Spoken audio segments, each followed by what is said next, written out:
నమస్తే friends, welcome to GBR Telugu channel. నేను మీ మంజుని. ఈరోజు ఒక మంచి సీ ఫుడ్తో మీ ముందుకు వచ్చానండి. అదే విలేజ్ స్టైల్ చేపల పులుసు.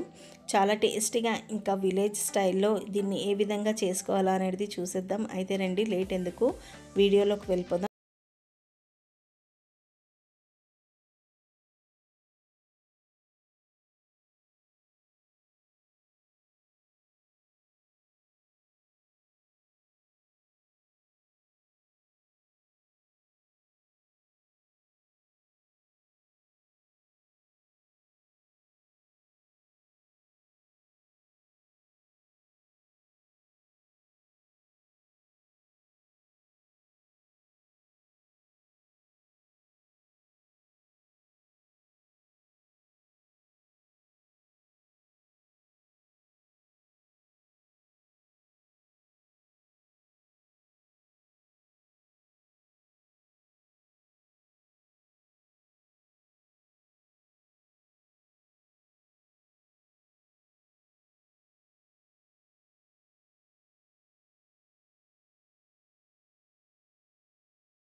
ఈ విధంగా మనం గరిటితో ఒక్కసారి కదుపుకోండి, ఎందుకంటే మనకి దీంట్లో ఉన్న ప్యూరీ మొత్తం వాటర్లో మంచిగా మిక్స్ అవ్వాలి కాబట్టి ఒకసారి గరిటితో ఈ విధంగా కదుపుకోండి.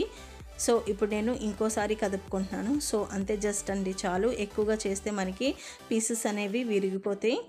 ఇప్పుడు ఈ స్టేజ్లోనే మనం ఏం తక్కువైందో చూసుకోవాలి. కారం, సాల్ట్, పులుపు తక్కువ అవుతే మనం దీంట్లోకి ఇప్పుడే యాడ్ చేసుకోవాలి. తర్వాత యాడ్ చేసుకుంటే ఒక రా స్మెల్ అన్నట్టు వస్తుంది. ఇక్కడ నాకు సాల్ట్ అనేది కొంచెం తగ్గింది, సో నేను సాల్ట్ అనేది యాడ్ చేసుకుంటున్నాను. ఇప్పుడు దీంట్లోనే నేను పొడుగ్గా చీల్చి పెట్టుకున్న ఒక 10 పచ్చిమిర్చిని యాడ్ చేస్తున్నాను. పచ్చిమిర్చి పులుసులో చాలా మంచి టేస్ట్ అనేది ఇస్తుందండి. సో ఈ విధంగా గిన్నె ఒక్కసారి కదుపుకొని సాల్ట్ మొత్తం మనకి గ్రేవీలోకి వెళ్ళేలాగా కదుపుకొని లిడ్ క్లోజ్ చేసేసి ఒక 5 మినిట్స్ కుక్ అనేది చేసుకుందాం. సో 5 మినిట్స్ తర్వాత చూసారా మంచిగా కుక్ అనేది అవుతుంది. ఈ పేస్ట్ ఆల్రెడీ నేను ఒక వీడియో అనేది చేశానండి. నాన్ వెజ్కి వెజ్కి చాలా మంచి పేస్ట్ ఇది. ఆల్రెడీ నేను నా ఛానల్లో పోస్ట్ చేశాను. మీకు ఎవరికైనా కావాలంటే లింక్ నేను డిస్క్రిప్షన్ బాక్స్లో ఇస్తాను, దాన్ని చూడొచ్చు మీరు. సో ఇప్పుడు నేను ఈ పేస్ట్ని ఈ పులుసులోకి యాడ్ చేసేసాను. ఈ మసాలా పేస్ట్ని కంపల్సరీ మనం పులుసులోకి యాడ్ చేయాల్సిందే. అప్పుడే మనకి మంచి టేస్ట్ అనేది వస్తుంది, మంచి ఫ్లేవర్ అనేది కూడా వస్తుంది. సో మసాలా పేస్ట్ని యాడ్ చేసుకున్నాక ఒక్కసారి మనం గిన్నెని ఈ విధంగా కదుపుకోవాలి. స్లోగా కదుపుకోండి. ఇప్పుడు నేను లిడ్ క్లోజ్ చేయకుండానే ఒక 2 మినిట్స్ వరకు కుక్ అనేది చేసుకుంటున్నాను. ఇదిగోండి ఇక్కడ 2 మినిట్స్ నేను లిడ్ క్లోజ్ చేయకుండానే కుక్ చేసుకున్నాను. ఇప్పుడు దీంట్లోనే సన్నగా కట్ చేసి పెట్టుకున్న కొత్తిమీరని కూడా యాడ్ చేస్తున్నాను. ఆల్మోస్ట్ మన కర్రీ రెడీ అయిపోయింది. సో ఫ్లేమ్ అనేది కట్టేస్తున్నాను. సో చూసారా మనకి విలేజ్ స్టైల్ చేపల పులుసు రెడీ అయిపోయింది. చాలా టేస్టీగా ఉంటుందండి. ఒక్కసారి ఈ విధంగా చేసి చూడండి మీరు, మీకు కూడా ఖచ్చితంగా నచ్చుతుందనే అనుకుంటున్నాను. చాలా సింపుల్గా చాలా ఈజీగా మనకి విలేజ్ స్టైల్ చేపల పులుసు రెడీ అయిపోయింది. దీన్ని నేను వేరే ప్లేట్లోకి డిష్ అవుట్ అనేది చేసేసాను. ఇప్పుడు నేను దీన్ని రైస్లోకి కాంబినేషన్గా వడ్డిస్తున్నాను. చూడండి ఎంత కలర్ఫుల్గా ఉందో చేపల పులుసు. పులుసు కూడా చాలా టేస్టీగా ఉందండి. ఒక్కసారి ఖచ్చితంగా మీరు ట్రై చేయాల్సిందే ఇది పులుసు మీ ఇంట్లో. సో టేస్ట్ చేసి నాకు ఖచ్చితంగా కామెంట్స్ బాక్స్లో కామెంట్ చేసి చెప్పండి ఎలా ఉందో మనకి చేపల పులుసు అనేది.